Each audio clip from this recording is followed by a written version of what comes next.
जागते रहो। अच्छा ठीक है, thank you so much. Finally काम हो गया। अरे कौन सा काम हो गया भाई? अरे बस की टिकट कराई थी तो उसका रिफंड प्रोसेस स्टार्ट हो गया।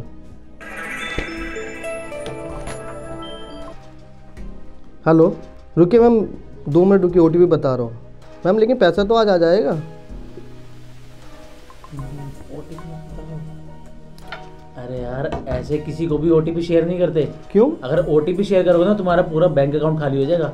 भूल गया वो बेंगलोर के इंजीनियर के साथ क्या हुआ था? उसके अकाउंट से ऐसे ही लाखों रुपए निकाल लिए थे। अच्छा हाँ। कार्तिकच्या समजूतदारपणामुळे मोहित फसवणुकीपासून वाचला, पण कार्तिक सारखा मित्र प्रत्येकाला मिळत नाही।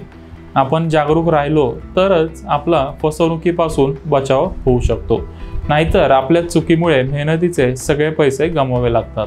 आता किमान नवीन वर्षात तरी आपण फसवणुकीपासून स्वतःचा बचाव केला पाहिजे, पण तो कसा करायचा ते आता जाणून घेऊया। 2023 या वर्षात सायबर फ्रॉडमध्ये AI डीपफेक या तंत्रज्ञानाचा वापर करून अनेकांना फसवले गेले।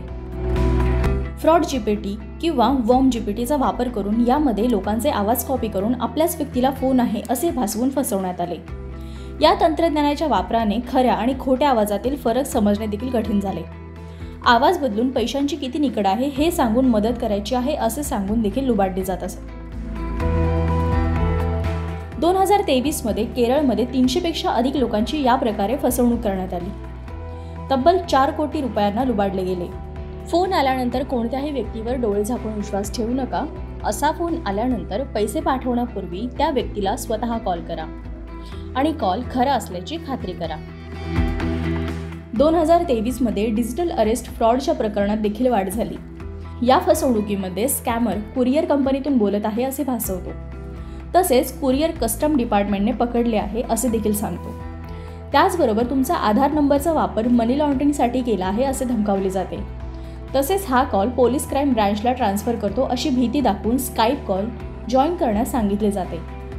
स्काईप कॉल जॉईन केल्यानंतर तुमचा बचत खाते क्रमांक मनी लॉन्ड्रिंग प्रकरणात लिंक आहे की नाही हे पाहण्यासाठी पैसे पाठवा असे सांगितले जाते।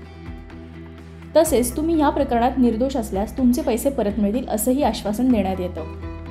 त्यानंतर पीडित व्यक्तीने पैसे पाठवल्यानंतर कॉल ड्रॉप होतो आणि सायबर गुन्हेगार पसार होतात। नुकतेच नोएडा येथील एका पेन्शनधारक महिलेला तब्बल 11 लाख रुपयांना फसवण्यात आलंय। तसेच असाच प्रकार प्रसिद्ध बॉलिवूड अभिनेत्री अंजली पाटील हिच्यासोबत देखील झाला आहे। अंजलीला या प्रकरणात तब्बल 5,79,000 रुपयांना फसवण्यात आले आहे। यामध्ये फोन करून तुमच्या मनात भीती निर्माण केली जाते। कस्टम, पोलीस, क्राईम ब्रांच, मनी लॉन्ड्रिंग असे तांत्रिक शब्द वापरून तुम्हाला कायद्याच्या कचाट्यात अडकवले जाते। तुम्ही कोणतेही चुकीचे काम केलं नसल्यास बिलकुल घाबरू नका। वर्क फ्रॉम होम नोकरीच्या नावाखाली देखील लोकांची फसवणूक केली गेली आहे। यूट्यूबवर व्हिडिओ लाईक करण्याचे, रेटिंग देण्याचे किंवा सोशल मीडियावर पोस्ट लाईक करण्याचे काम दिले जाते। सुरुवातीला या कामाचे 500 ते 700 रुपये देखील मिळतात। त्यानंतर मेंबरशिपच्या नावाखाली पैशाची वसुली करण्यात येते। मुंबईमध्ये राहणाऱ्या एका सॉफ्टवेअर इंजिनियरसोबत हाच प्रकार घडला। त्याला हॉटेल रेटिंगच्या नावाखाली पार्ट टाइम जॉब ऑफर करण्यात आला। त्यानंतर त्याला तब्बल 18 लाख रुपयांना फसवण्यात आले। 2023 मध्ये वीज बिल भरा असे सांगत देखील लोकांना फसवण्यात आले। वीज बिल भरा अन्यथा अंधारात राहा असे मेसेज अनेकांच्या मोबाईलवर आले। विशेषतः ज्येष्ठ नागरिकांना यावेळी टार्गेट करण्यात आले। फोन करून थकीत बिल भरा अन्यथा वीज कापली जाईल असे सांगून बिल भरण्यासाठी एक लिंक पाठवली जात होती। लिंकवर क्लिक करताच थर्ड पार्टी ॲप डाउनलोड होत होते। त्या ॲपवरून बिल भरल्यानंतर तुमची सगळी माहिती लीक होते।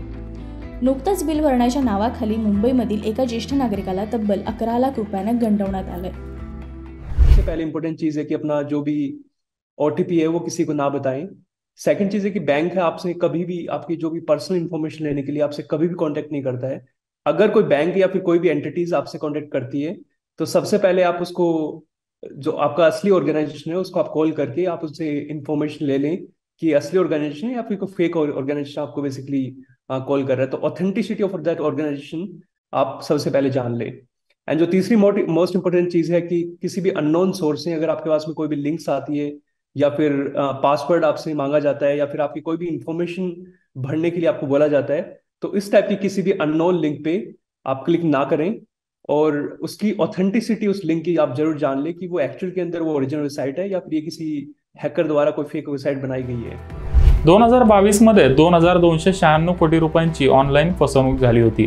2023 मध्ये फसवणुकीच्या प्रकारात वाढ झाली आणि हा आकडा वाढून 5574 कोटी रुपयांवर पोहोचला अशी माहिती गृह मंत्रालयाने संसदेच्या स्थायी समितीला दिली आहे. सायबर फसवणुकीमध्ये पीडित व्यक्ती स्वतः सर्व माहिती शेअर करतो.